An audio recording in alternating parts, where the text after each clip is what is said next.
এটা তো আপনি আমার থেকে বেশি জানেন। আচ্ছা,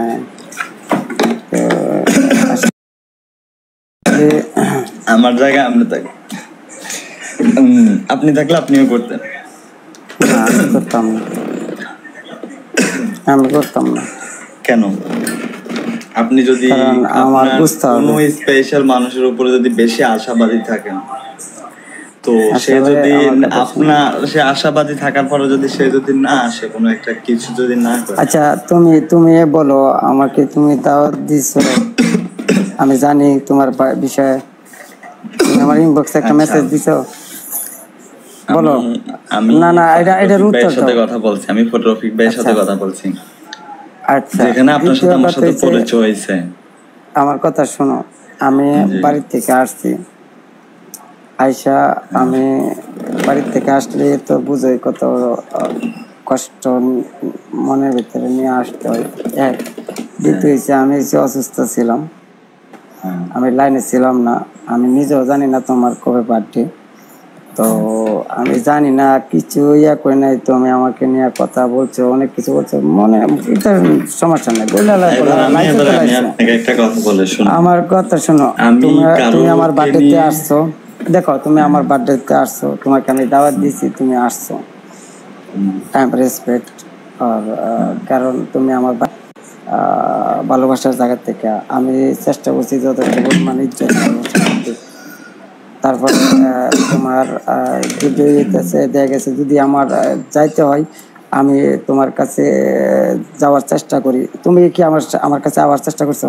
আমি কিন্তু কয়েকবারই তোমার কাছে গেছি তো না, যে যেরকম একটা ভেজাল লাগছিল তোমার বুড়ে আমি গেছি, দেখা গেছে তোমার গতবার একটা ম্যাচ গেছে, ম্যাচের দাওয়াতটা কিন্তু আমি দিচ্ছিলাম, আমার লাইফে উঠাই দিছিলাম না।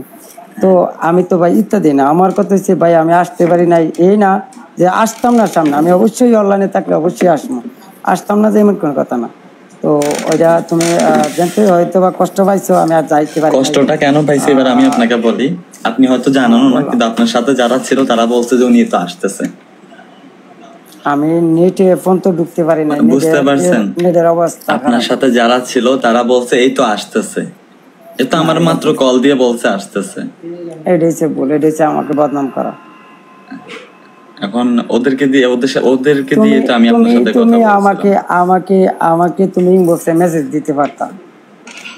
আমি শুনেন ভাই, আমি চাইছিলাম আপনার ব্রডে গিয়ে আপনাকে বলতে, আমার আইডিটা আসলে আমি কিন্তু কিন্তু ভাই আমি সবার বুড়ে যাই, দেখো আমার আইডিটা খুবই ছোট। আমার কথা, আমি সবার বুড়ে যাই, যে ওই গেম খেলে বার্থডে হোক, আমি চেষ্টা করি থাকার জন্য। তুমি আমার পিছে সবকিছু তথ্য নিও, তখন গিয়ে বুঝতে পারবে যে আমি মানুষটা কিরকম। আমি সবসময় মানুষটা সাপোর্ট দিতে চাই, আমি কাউকে নিচে নামাইতে চাই না। তো হয়তো বা তুমি আমার প্রতি কষ্ট পাইছো বা মন খারাপ, তার জন্য আমি তোমার টান দিছি। আর এটাই বোঝানোর জন্য যে ভাই আমি বাংলাদেশ থেকে আসছি, আমার নেটের প্রবলেম ছিল, আমি অসুস্থ ছিলাম, আমি ঠিক মতো লাইনে থাকতে পারি নাই। তো যদি আমার প্রতি কোনো কষ্ট থেকে ভাই নেক্সট অবশ্যই আমি তোমাকে ভালোবাসা দেওয়ার চেষ্টা করব। আমি আপনাকে একটা কথা বলি ভাই, থ্যাংক ইউ সো মাচ ভাই। আমি একটা কথা বলি আপনাকে ভাই, শুনেন, আপনি এখন যেভাবে আমার বলছেন যে আপনি জানেন না, আপনি অনলাইনেও ছিলেন না, এটা আমি কিন্তু জানি না। আপনার সাথে যারা ছিল, বা আমি রফিক ভাইয়ের কথাই বলি, ওনাকে আমি বলছি, উনি বলছে আমি ওনাকে বলছি, উনি বলছে আসবে। রায়হান ভাই আমার ব্রডে উনি আমার কল উঠে বলতেছে, আমি তো ওনারে কল দিছি, উনি বলছে যে আমি একটা ব্রডে যাচ্ছি, তুমি যাও, ঠিক আছে। তাহলে আমি তো ফুল আশায় ছিলাম ভাই। আমার কথা হয়েছে, আমার এখানে কে গিফট করলো, কে কি করলো, আমার তো কিছু দরকার নেই। আমার কথা হচ্ছে, আমি যারা ভালোবাসি সে যদি আমার ব্রডে আসে, তাহলে তো আমার কাছে এটাই মেইন, তাই না? তো ওই সময় যখন আমি আপনার জন্যই ওয়েট করতেছিলাম, আমার এখানে গিফট মারতেছে বা কে কি করতেছে সবাই গেস্ট করছে, কিন্তু আমি আপনার অপেক্ষায় ছিলাম যে উনি কখন আসবে। আমি যখন দেখছি আপনি আসেন না, তখনই আমি মন খারাপ করে না। ইনশাআল্লাহ পরবর্তী ইনশাআল্লাহ যদি আরো কোনো স্পেশাল কোনো দিন আসে, অবশ্যই আমি তার চেষ্টা করবো। আমরা সবাই বাংলাদেশি, আমরা সবাই ভাই ভাই, আমাদের কোনো মনে কোনো কাদা আর দরকার নাই। কাদা থাকা মানে একটা হিংসা তৈরি হওয়া, একটা বড় হিংসা ধরনের তৈরি একটা হওয়া, হ্যাঁ। তো আশা করি ইনশাল্লাহ তুমি আগাও, আমিও আগাই ইনশাল্লাহ। যদি কোনো সময় আমার কোনো প্রয়োজন হয় অবশ্যই তোমার সাথে যোগাযোগ করবো, এবং কি তোমার যদি কোনো প্রয়োজন হয় ইনশাল্লাহ আমি তা চেষ্টা করবো। আমরা সবাই মিলে সামনে আগামো ইনশাল্লাহ। আর I am respect all brother, সবসময় আমার জায়গা থেকে ভালোবাসা। Okay, thank you so much, thank you. মন খারাপ করবো ওকে ব্রাদার, থ্যাংক ইউ। না, মন খারাপ না, আসলে একটু মন খারাপ হওয়ার কথা, কারণ আমি খুবই আশায় ছিলাম, প্লাস এই সময়টা মন খারাপ সবাই কথা। এখন আমি আপনাকে একটা কথা বলি ভাই, আপনি যেদিন আমাকে বলছিলেন যে অপু তুমি আমার বার্থডেতে আইসো, আমি কিন্তু 2বার আর কথা বলি নাই, আমি বলে গেছি যদি আমি আপনাকে যদি আমি আসবো বলে আমি যদি না যেতাম তাহলে আপনি কারণ ও তো আমার সামনে আসে একটা হাসি দেয়, হয়তো বা আসতে পারে না আজকে, না আরেকদিন অবশ্যই আসবে। তো মিস্টেক হইতেই পারে। আর বিষয়টা তথ্য নিতে হবে যে আসলে লোকটা কি অসুস্থ আছে না কোনো সমস্যা আছে, যদি মন থেকে ভালোবাসে সেই লোকটার। তো যাই হোক, আমাদের মিস্টেক হয়েছে, সামনে আগাও, দোয়া করি। আর আমার পক্ষ থেকে সবসময় ভালোবাসা থাকবে। আর তুমি কিন্তু শুকিয়ে গেছো, খানা ছানা খাও।